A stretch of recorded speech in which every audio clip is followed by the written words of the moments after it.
Dear students, पिछले video में हमने चैप्टर 1 अकाउंटिंग एंड इंट्रोडक्शन पूरा चैप्टर एक ओवरव्यू किया था, गो थ्रू किया था उसको, पूरे चैप्टर को। आज हम थोड़ा डिटेल में करेंगे उसको। तो सबसे पहले लेते हैं हम अकाउंटिंग प्रोसेस। इसको मैंने पिछले वीडियो में भी लिया था। प्रोसेस, अकाउंटिंग का एक प्रोसेस है, और प्रोसेस का मतलब क्या होता है, प्रोसेस में बताया था आपको कुछ प्री डिफाइंड स्टेप्स होते हैं, प्री डिफाइंड स्टेप्स। तो अकाउंटिंग के अंदर भी प्री डिफाइंड स्टेप्स होते हैं, 7 स्टेप होते हैं, मैंने आपको बताए थे, IMRC SAC, यहाँ तक आपको बताया था बुक कीपिंग, और ये पूरा मिलाएं तो आगे अकाउंटिंग। तो आज ये सारा थोड़ा डिटेल में देखते हैं। तो सबसे पहले देखते हैं हम अकाउंटिंग प्रोसेस। तो सबसे पहला स्टेप क्या होगा अकाउंटिंग प्रोसेस का, तो आपको बताया था सबसे पहला स्टेप IMRC SAC ये बताया था। तो पहला स्टेप क्या होगा आपका, identification of financial transactions and events. तो सबसे पहले आइडेंटिफाई, जैसे मिस्टर एक्स है, राम है, ये एक्स राम कुछ भी लिख लो, इसने बिजनेस स्टार्ट किया तो ये ट्रांजैक्शंस करेगा, बहुत सारे ट्रांजैक्शन करेगा। ट्रांजैक्शन मतलब मॉनेटरी ट्रांजैक्शन, पैसों में लेन देन करेगा। तो गुड्स परचेज किए बिजनेस के लिए, तो ये तो बिजनेस ट्रांजैक्शन हो गया। ये बिजनेस ट्रांजैक्शन नहीं, ये पिछली क्लास में डिस्कस भी कर लिया था। तो सबसे पहला स्टेप क्या, आइडेंटिफिकेशन ऑफ फाइनेंशियल ट्रांजैक्शंस, यानी कि इसके अंदर फाइनेंस, पैसा इन्वॉल्व होना चाहिए। ट्रांजैक्शंस एंड इवेंट्स, ट्रांजैक्शंस को भी रिकॉर्ड करेगा और इवेंट्स को भी रिकॉर्ड करेगा। तो ये ट्रांजैक्शन और इवेंट क्या होता है, तो ट्रांजैक्शन का जो रिजल्ट होता है, ट्रांजैक्शंस के रिजल्ट को बोलते हैं इवेंट। तो अकाउंट्स में ट्रांजैक्शन को भी रिकॉर्ड किया जाता है और इवेंट को भी रिकॉर्ड किया जाता है। जैसे मान लो आपने साल भर में सेल करी, सेल की 1 लाख की, और परचेज करी आपने 40,000 की, तो 60,000 क्या हुआ आपका, प्रॉफिट आ गया।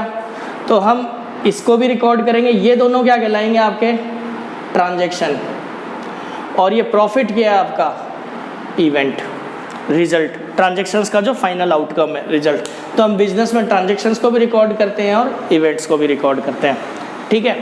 तो business transactions, financial transactions means business transaction,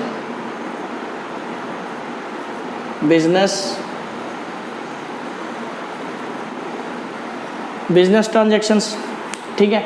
तो हम क्या करेंगे, पहला स्टेप है बिजनेस के ट्रांजैक्शंस को आइडेंटिफाई करेंगे, ठीक है भाई। आइडेंटिफाई तो हो गए बिजनेस के ट्रांजैक्शन। अब इनकी सेकंड स्टेप क्या था, M, मेजरमेंट इन मनी। इसकी मनी वैल्यू देखेंगे कि मनी वैल्यू कितनी है, ठीक है। तो अगला जो सेकंड स्टेप बनेगा वो आपका, वो क्या बनेगा आपका,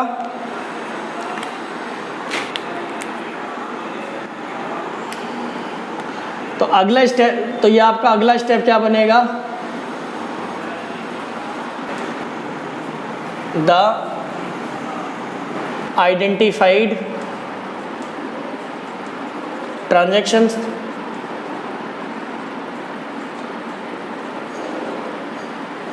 इन मनी वैल्यू, ठीक है। जैसे आपने ये गुड्स परचेज किए, इसने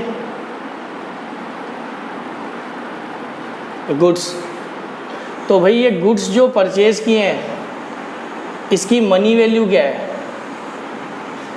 इसकी मनी वैल्यू, इसकी मॉनेटरी वैल्यू क्या है, ये देखेंगे। अगला स्टेप्स, पहला स्टेप तो हमने गुड परचेज कर लिए। अब अगला स्टेप क्या होगा आपका, मेजरिंग, इस गुड्स की वैल्यू कितनी है। तो सपोज इसकी वैल्यू है 10,000, ठीक है। तो यानी गुड्स की वैल्यू कितनी हो गई, तो ये मॉनेटरी ट्रांजैक्शंस की वैल्यू मेजर कर लिया हमने, मॉनेटरी ट्रांजैक्शंस को। अब अगला स्टेप आएगा आपका रिकॉर्डिंग। अब थर्ड स्टेप,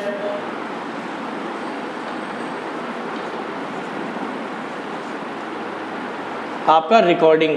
रिकॉर्डिंग का मतलब आप इसको जर्नल एंट्री रिकॉर्ड करेंगे, लिखेंगे। तो रिकॉर्डिंग में क्या होगा, अगला स्टेप नंबर 3, ये मनी वैल्यू है आपकी, तो इसको आप क्या करेंगे,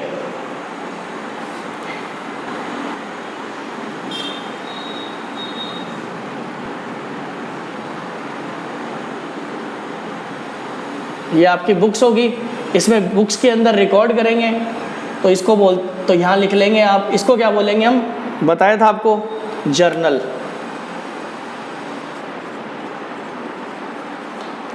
जर्नलाइज करेंगे, रिकॉर्ड करेंगे, तो हमने लिख लिए इसके अंदर गुड्स 10,000 के गुड्स आ गए। तो ये स्टेप क्या कहलाएगा आपका, रिकॉर्डिंग। तो ये क्या हो गया आपका, आइडेंटिफिकेशन, ये क्या हो गया आपका, मेजरमेंट, और ये क्या हो गई आपकी रिकॉर्डिंग। तो अगला देखते हैं क्लासीफाइंग। क्लासीफाइंग में क्या होगा, जैसे मान लो आपको बताया था आपने गुड्स परचेज किए हैं और गुड्स सेल भी करें, जैसे आपने purchase purchase purchase purchase purchase, इसी तरह से आपने सेल सेल सेल, तो ये आपने अपनी बुक्स में रिकॉर्ड किए होंगे।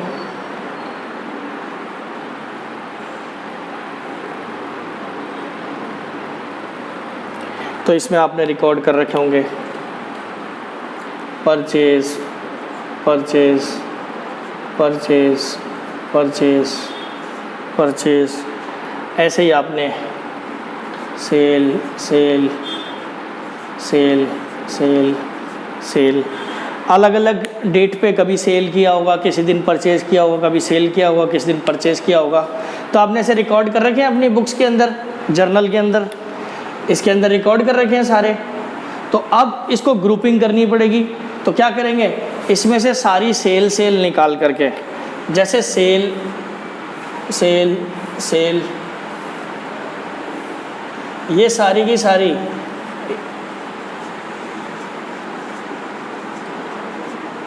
ये क्या हो गई आपकी, ये सेल्स हो गई आपकी सारी। इसी तरह से परचेज, सारी परचेज एक जगह ले लेते हैं, परचेज परचेज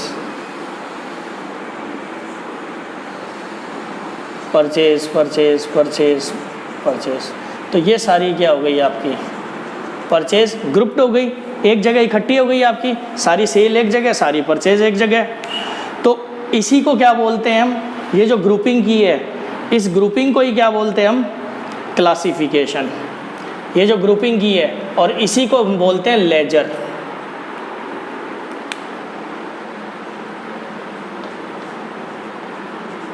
ये जो ग्रुपिंग की है, इसी को हम क्या बोलते हैं, लेजर भी बोलते हैं। ठीक है, तो ये आपका हो गया आपका CIMRC,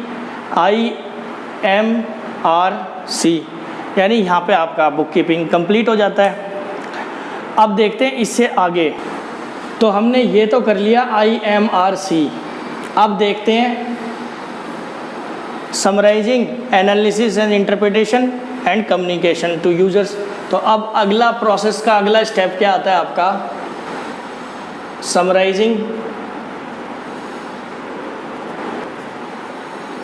समराइजिंग। तो जैसे ग्रुपिंग की थी हमने देखा था कि टोटल आपकी फोर्थ स्टेप में sale sale sale sale sale, और आपकी परचेज परचेज परचेज परचेज। तो सपोज़ ये टोटल परचेज थी आपकी 40,000 और आपकी टोटल सेल्स थी 1 लाख। तो समराइजिंग में क्या करेंगे, ये समरी हो गई आपके पास में, तो इसमें से ओवरऑल निकाल लेंगे तो प्रॉफिट आएगा आपको 60,000 का प्रॉफिट। यानी आपने समराइजिंग में क्या किया, आपने ये प्रॉफिट निकाल लिया। तो आप ऐसे समरी बनाएंगे, एक समरी ट्रायल बैलेंस बनाएंगे। आप क्या बनाएंगे, ट्रायल बैलेंस। ट्रायल बैलेंस में क्या क्या आएगा आपका, ट्रायल बैलेंस के अंदर जैसे आपका आ गया टोटल सेल्स, 1 लाख, इसी तरह टोटल परचेज 40,000। तो ये ऐसे समरी स्टेटमेंट। तो ट्रायल बैलेंस बनेगा, और ट्रायल बैलेंस के बाद में क्या बनेगा आपका, प्रॉफिट एंड लॉस अकाउंट।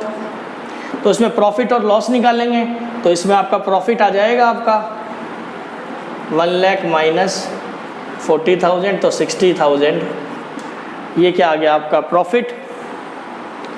और अगला काम आपको बनाना है बैलेंस शीट। तो समरी में, समराइजिंग के अंदर ये स्टेप्स आएंगे, तो आप ये निकाल लेंगे समरी बना करके। ये हम बाद में आगे देखेंगे, ये आपके लास्ट चैप्टर्स हैं, तब देखेंगे आगे जैसे जैसे आगे बढ़ेंगे। तो ये हो गया आपका समराइजिंग। अब अगला स्टेप आएगा आपका एनालिसिस एंड इंटरप्रिटेशन। इसे मैं इरेज कर रहा हूँ। तो अब देखते हैं अगला 6th पॉइंट है आपका, 6th स्टेप है एनालिसिस एंड इंटरप्रिटेशन। तो आपने प्रॉफिट निकाल लिए थे, तो अब आपने अब इसमें क्या करेंगे, इसमें हम बहुत सारी टेक्निक्स यूज करेंगे एनालिसिस के अंदर। जैसे आपका ratio analysis,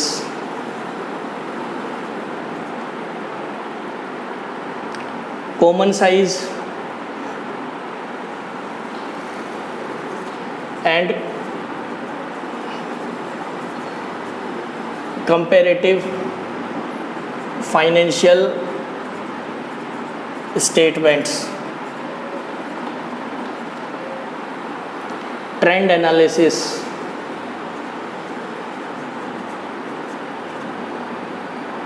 cash flow statement,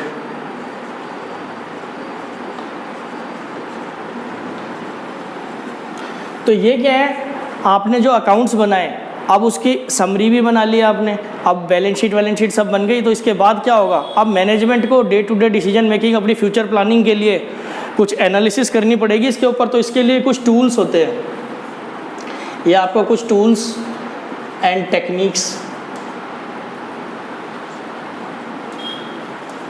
कुछ टूल्स एंड टेक्निक्स होती है जिसे आप क्लास 12th में पढ़ेंगे। ये सारे चैप्टर्स आपके क्लास 12th में आपका पार्ट 3 होगा बुक का, एनालिसिस ऑफ फाइनेंशियल स्टेटमेंट्स। तो ये आप क्लास 12th में पढ़ेंगे। इसमें निकालेंगे कि आपको प्रॉफिट जो हुआ उसका प्रॉफिट का रेट क्या था, रेशो, लॉस रेशो, बहुत सारी चीज़ें करेंगे। ठीक है, ये आप 12th में करेंगे, एनालिटिकल पार्ट है, एनालिसिस एंड इंटरप्रिटेशन। ये करेंगे एनालिसिस एंड इंटरप्रिटेशन, और एनालिसिस और इंटरप्रिटेशन करके जो इसका जो रिजल्ट निकालेंगे, कुछ ना कुछ कंक्लूजन्स निकालेंगे,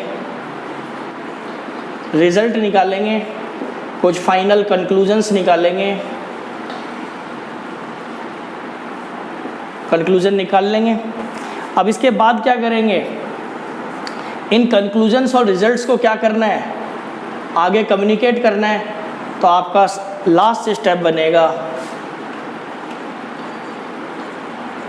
कम्युनिकेशन ऑफ अकाउंटिंग इंफॉर्मेशन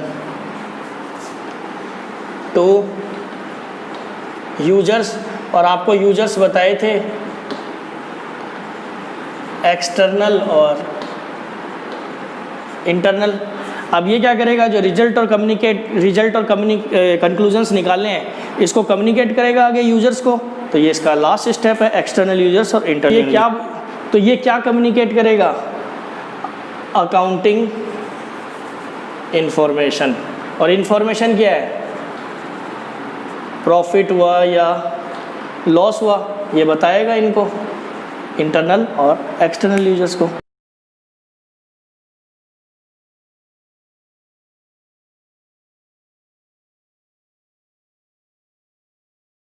तो ये हमने देखे अकाउंटिंग प्रोसेस के steps, identification, measurement in money, recording, classification, summarizing, analysis और इंटरप्रिटेशन एंड कम्युनिकेशंस। तो हमने इसी स्टेप में देखा था, आप सबसे पहले क्या करते हैं, हमने क्या किया था, गुड्स, हमने बिजनेस के ट्रांजैक्शंस, गुड्स परचेज किए थे, तो बिजनेस के ट्रांजैक्शंस को आइडेंटिफाई किया। इसके बाद क्या किया, हमने इसकी मनी वैल्यू निकाली, उसके बाद हमने इसको रिकॉर्ड किया बुक्स में, और रिकॉर्डिंग के बाद में हमने लेजर बनाए, परचेज, सेल, तो ये लेजर बनाए थे हमने। और इसके बाद समरी में हमने बनाया था trial balance, profit and loss account और बैलेंस शीट।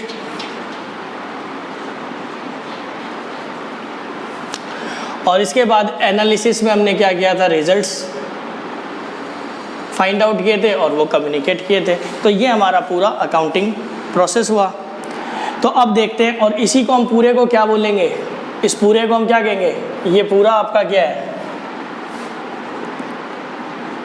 अकाउंटिंग प्रोसेस या एट्रीब्यूट्स भी कह सकते हैं इसको, या कैरेक्टरिस्टिक्स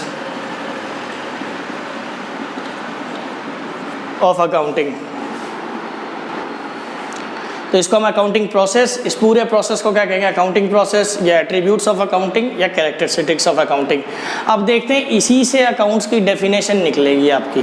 जो definition American institute of certified public accountants ने दी है, AICPA ने, तो वो डेफिनेशन भी, अब इसकी डेफिनेशन देख लेते हैं, ठीक है। तो देखते हैं अब अकाउंटिंग की definition. Accounting is an art of recording, classifying and summarizing in a significant manner and in terms of money, transactions and events which are in part at least of financial character and interpreting the results thereof।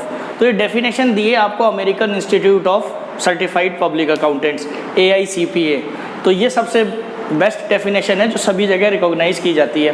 तो इसमें देखें तो इसके आपके सारे content आ गए। Accounting is an art of recording, classifying, summarizing in a significant manner and in terms of money, transactions and events which are in part at least of financial character, then business transactions and interpreting the results, analysis। तो ये आपके सारे IMRCSAC सारे इसमें cover हो गए। ये identification हो गया आपका, ये मनी टर्म्स में M, ये आपका आइडेंटिफिकेशन, ये रिकॉर्डिंग, ये क्लासिफाइंग, ये समराइजिंग, ये एनालिसिस। तो आपका आ गया IMRCSAC। इसी के अंदर interpreting and results thereof communicate to users, तो ये इसके अंदर C भी कवर ही है आपका। तो ये डेफिनेशन मैंने आपको इसीलिए पहले नहीं कराई क्योंकि पहले मैंने आपको प्रोसेस कराया ताकि आपको ये सारी चीज़ें मालूम हो, रिकॉर्डिंग क्या है, क्लासिफिकेशन क्या है, क्लासीफाइंग क्या है, समराइजिंग क्या है, ठीक है, इंटरप्रिटेशन क्या है। तो अब आपको ये आसानी से समझ में आ जाएगी, इसीलिए डेफिनेशन पार्ट सबसे लास्ट में लिया।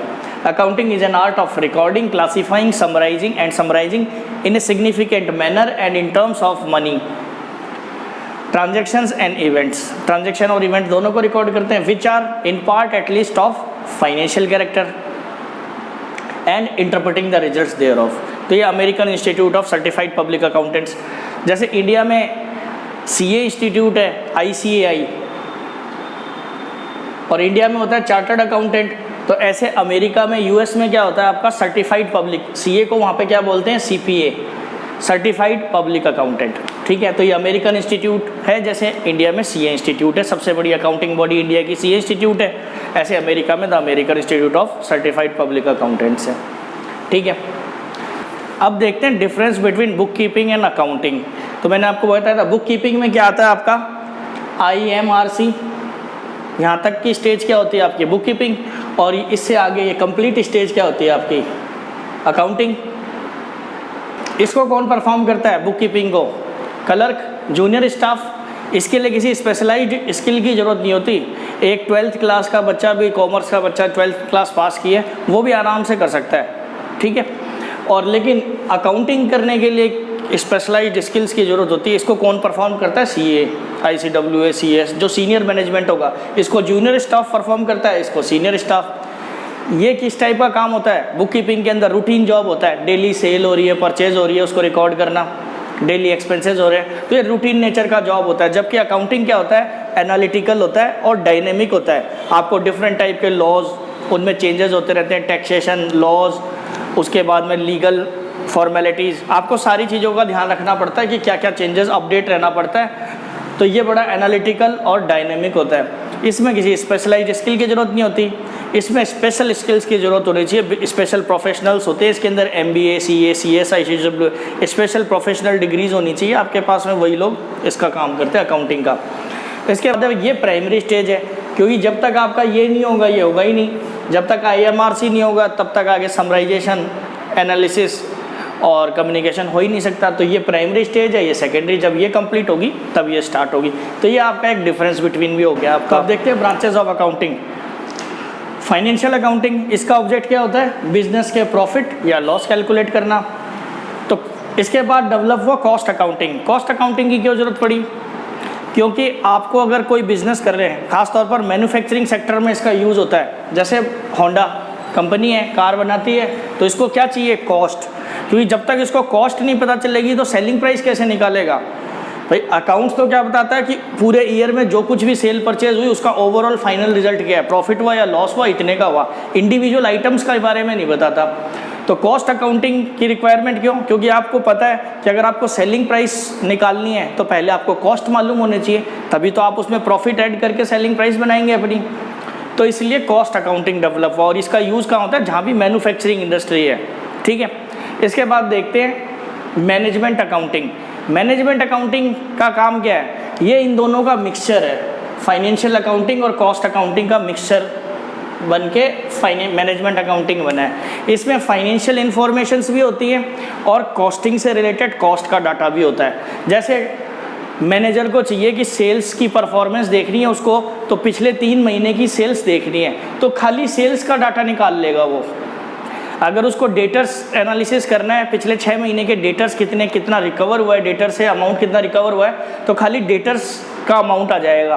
तो इसमें जो इंडिविजुअल इसको जो डेटा चाहिए तो वो इन दोनों से निकाल लेता है। वो कॉस्ट की भी जरूरत पड़ती है और फाइनेंशियल, तो दोनों का मिक्स सब्जेक्ट है। इसको डिसीजन मेकिंग के लिए हेल्प करता है, जैसे इसको बजट बनाना होता है। और डिसीजन मेकिंग हमेशा क्या होती है? फ्यूचर ओरिएंटेड होती है। तो फ्यूचर के लिए कोई भी डिसीजन लेना है, मैनेजमेंट को प्लानिंग करनी है, जैसे बजट बनाना है इसको, ठीक है, अपना कैश फ्लो वगैरह देखना है, तो वो जो भी डिसीजंस लेने हैं लॉन्ग टर्म हो चाहे शॉर्ट टर्म या डेली बेसिस पे, उसके लिए उसको इन्फॉर्मेशन की जरूरत पड़ती है। तो वो उसके लिए कौन सब्जेक्ट डेवलप हुआ? आपका मैनेजमेंट अकाउंटिंग। ये आप ग्रेजुएशन में पढ़ेंगे, इसको लेंगे। तो अब देखते हैं ऑब्जेक्टिव्स ऑफ अकाउंटिंग। पहला object, to record financial transactions and events. Financial transactions और इवेंट्स को क्या करता है? रिकॉर्ड करता है। To determine profit and loss, profit और लॉस निकालना इसका ऑब्जेक्ट होता है कि बिजनेस में प्रॉफिट या लॉस हुआ। To determine financial position of business, business की फाइनेंशियल पोजीशन क्या है, नेटवर्थ क्या है, आज की डेट में बिजनेस की वैल्यू क्या है। असिस्टेंस टू मैनेजमेंट और communicating to users, communicating accounting information to users. तो अब देखते हैं एडवांटेजेस ऑफ अकाउंटिंग। सबसे पहला एडवांटेज क्या है इसका? Financial information about business. इससे क्या होता है? बिजनेस की फाइनेंशियल इन्फॉर्मेशन मिलती है, आपको बिजनेस के बारे में जानकारी मिलती है। असिस्टेंस टू मैनेजमेंट, देख ही लिया हमने, मैनेजमेंट को हेल्प करता है। रिप्लेसेस मेमोरी, आप क्या करते हैं? आप ट्रांजेक्शन्स को जर्नल में रिकॉर्ड कर लेते हैं, जर्नल के अंदर रिकॉर्ड कर लेते हैं, तो आपको मेमोरी याद नहीं रखना पड़ता है, मेमोरी को रिप्लेस कर देता है। क्योंकि ह्यूमन मेमोरी इतनी नहीं होती कि आपको याद रह पाए सारी चीज़ें। आपको ये भी याद नहीं होगा कि आपने परसों क्या क्या किया था, किस किस से मिले थे, क्या क्या इवेंट खाया था, ये भी याद नहीं होगा आपको। लेकिन इसीलिए क्या करते हैं, आप अपनी बुक्स में भी पढ़ते रहते हैं। तो आप बुक्स और सब्जेक्ट्स पढ़ते हैं तो नोट्स बनाते रहते हैं। क्यों?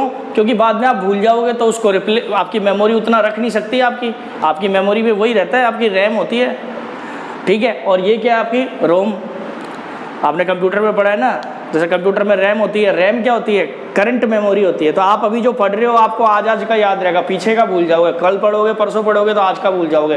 तो इसी तरह से रिकॉर्ड करके रखते हैं ताकि हम भूल नहीं जाएं। तो मेमोरी को रिप्लेस करता है, याद नहीं रखना पड़ता हमें, ये फ़ायदा होता है। Facilitates comparative study.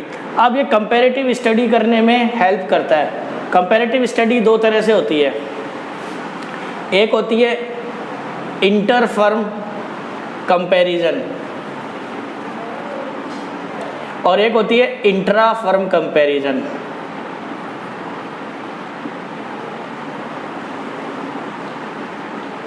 Inter firm comparison में क्या होता है? इंटर फर्म कंपैरिजन में company A, B, C same industry, suppose car industry है तो वो मारुति, टाटा, होंडा तीनों ये सेम इंडस्ट्री है लेकिन अलग अलग फर्म्स हैं। तो जैसे ए, बी, सी तो तीनों के बीच में कंपैरिजन करेंगे तो ये कहलाता है आपका इंटर फर्म कंपैरिजन।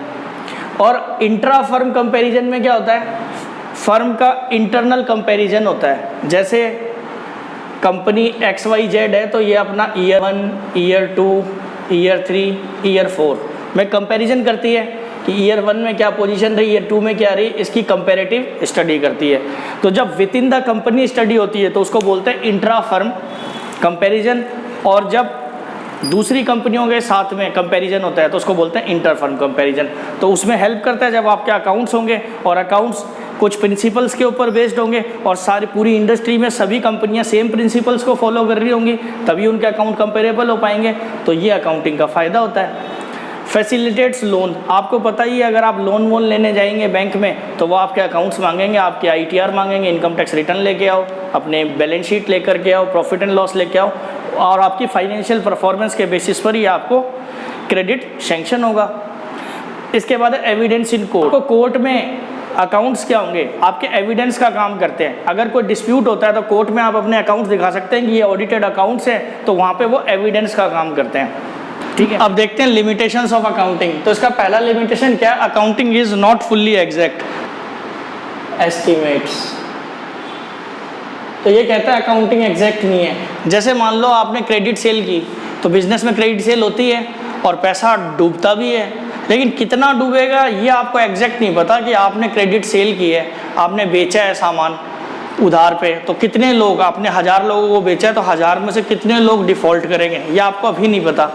लेकिन ईयर एंड में आपको, क्योंकि आपने क्रेडिट पीरियड दिया 1 महीने, 15 दिन, 20 दिन, 2 महीने जो भी दिया है, पर आपका ईयर एंड हो गया, आपका सपोज आपका ईयर एंड हो गया, आपका यहाँ पे आपका ईयर एंड हो गया, लेकिन आपका पीरियड एक्सपायर हो रहा है इस पॉइंट पे। इतना आपने क्रेडिट पीरियड दिया उसको 1 महीने, 2 महीने, 15 दिन का, तो जब तक ये टाइम नहीं आएगा आपको पता नहीं चलेगा कि भाई ये पैसे देगा कि नहीं देगा, डूबेगा। लेकिन आप पास्ट एक्सपीरियंस के बेसिस पर प्रोविज़न बना लेंगे कि पिछले सालों में आपको पता है कि हर साल करीब 5% पैसा डूब जाता है, तो आप 5% का प्रोविज़न, लेकिन एग्जैक्ट 6 भी हो सकता है, 10 भी हो सकता है, या हो सकता है 2, वो तो बाद में पता चलेगा। लेकिन हमें तो ईयर एंड में प्रोविज़न बनाना पड़ेगा उसके लिए, क्योंकि ये कन्फर्म है होगा तो सही कुछ ना कुछ। तो वहाँ पे हम एस्टीमेट्स लेते हैं, एस्टीमेशन बेसिस पर काम करते हैं। वैसे अकाउंट्स एग्जैक्ट ही होती है 90%, 10% और वो अलाउड भी है आपको। ठीक है, बस इसकी लिमिटेशन बताई है, तो कमियाँ निकालनी है सब्जेक्ट की, तो इसलिए। अब देखते हैं कि ignores price level changes. Price level changes को इग्नोर करता है। सपोज आपने एक बिल्डिंग खरीदी,